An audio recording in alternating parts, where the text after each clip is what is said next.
Mi nombre es Juan Manuel Palacio y les voy a hablar de mi libro La justicia peronista, la construcción de un nuevo orden legal en la Argentina, 1943-1955, publicado por la editorial Siglo XXI a fines de 2018. La justicia peronista es un libro que analiza las distintas maneras en que Perón, primero desde la Secretaría de Trabajo y Previsión durante el gobierno militar resultante del golpe de 1943 y luego durante sus dos primeras presidencias, intervino en los mecanismos de resolución de conflictos entre trabajadores y empleadores, entre locadores y locatarios, ya sea creando instancias administrativas parajudiciales dentro del Poder Ejecutivo Nacional, como las juntas de conciliación y arbitraje en la Secretaría de Trabajo y Previsión, o creando un nuevo fuero, como fueron los tribunales del trabajo que antes no existían. El libro se concentra en el ámbito rural, en especial, aunque no exclusivamente, en la región pampeana, y en el funcionamiento de dos de estas instancias, la justicia del trabajo ya mencionada y las cámaras paritarias de conciliación y arbitraje destinadas o creadas para resolver problemas contractuales entre terratenientes y arrendatarios.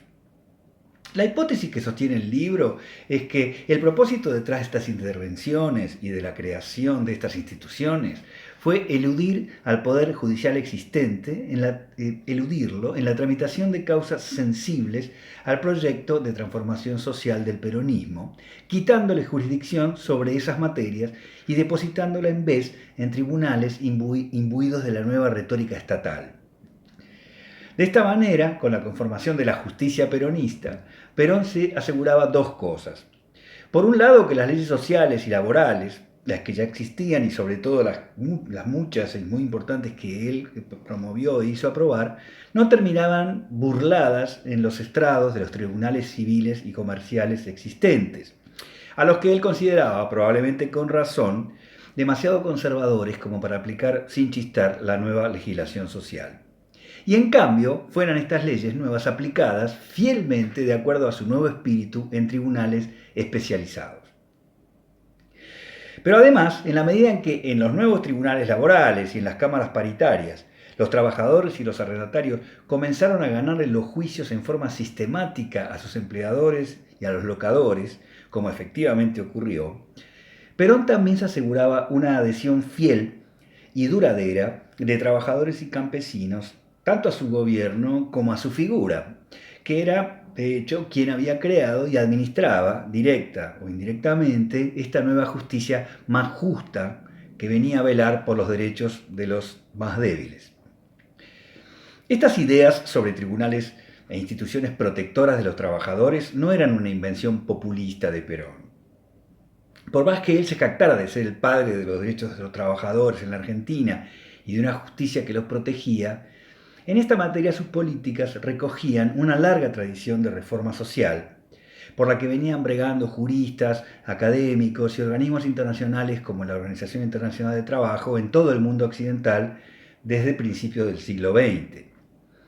El ideario de la protección de la parte más débil de los contratos, los trabajadores, locatarios, estaba en la base doctrinaria de lo que Alfredo Palacios bautizó ya en 1920 como el nuevo derecho social laboral. Lo que Perón hizo fue abrazarse a este nuevo ideario, hacerlo propio y, lo más importante, convertirlo en leyes e instituciones como la Secretaría de Trabajo y Previsión o tribunales especializados. Es por eso que el libro comienza con un primer capítulo dedicado a explorar el surgimiento y consolidación de ese clima de ideas favorable al derecho social en Europa y América durante la primera mitad del siglo XX,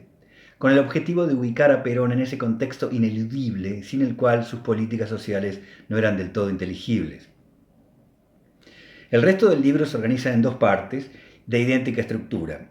La primera, dedicada al mundo de los trabajos rurales, tiene 3 capítulos, de los cuales el primero analiza la lluvia de leyes reguladoras del trabajo que desató el peronismo desde 1943,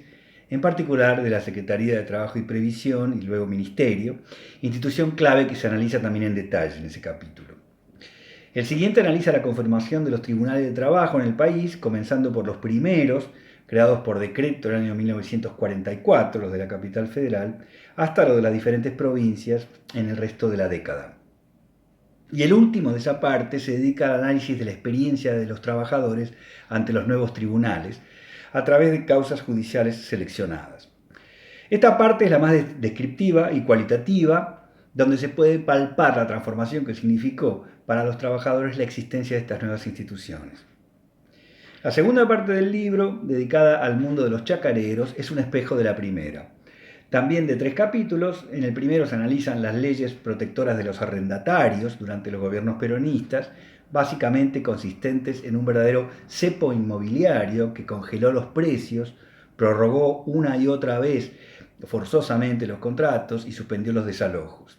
El segundo describe la conformación de las cámaras paritarias,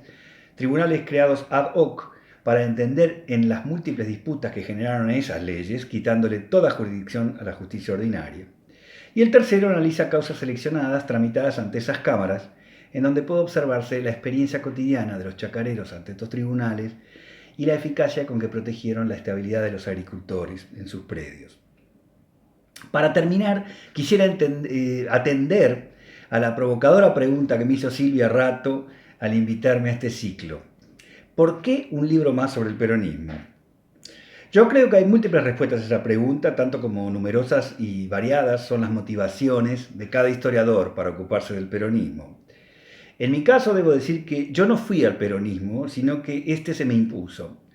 Cuando hace más de, o casi 20 años, mejor dicho, terminé La Paz del Trigo, un estudio sobre la experiencia de trabajadores rurales y campesinos con la ley y la justicia, en ese caso la justicia de paz, en la primera mitad del siglo XX, lo hice con la firme sospecha de que las cosas que yo allí describía cambiarían radicalmente con la llegada del peronismo. Esta intriga me iba a llevar más tarde o más temprano a analizar los años de la experiencia peronista. Y así fue. Y al final del camino puedo decir que no me equivoqué. Sin proponérmelo de antemano, sino más bien como resultado de la poderosa evidencia que surgió de los expedientes judiciales, pude advertir el cambio profundo y duradero que se operó en trabajadores y en los chacareros como resultado de su experiencia en los nuevos tribunales, que marcó a fuego su percepción de la ley y del Estado. También que esa advertencia, que es a la vez la conclusión principal del libro, contradecía o discutía la opinión corriente, también vigente en la historiografía, de que el primer peronismo, al igual que otros populismos latinoamericanos de la época, había sido un régimen que burló las leyes y la institucionalidad. Que haya sido precisamente ese gobierno el que infundió en trabajadores y campesinos la importancia de la ley y las instituciones en sus vidas y en su identidad como trabajadores, es en sí mismo una interesante paradoja que tal vez, justifique este otro libro sobre el peronismo. Muchas gracias.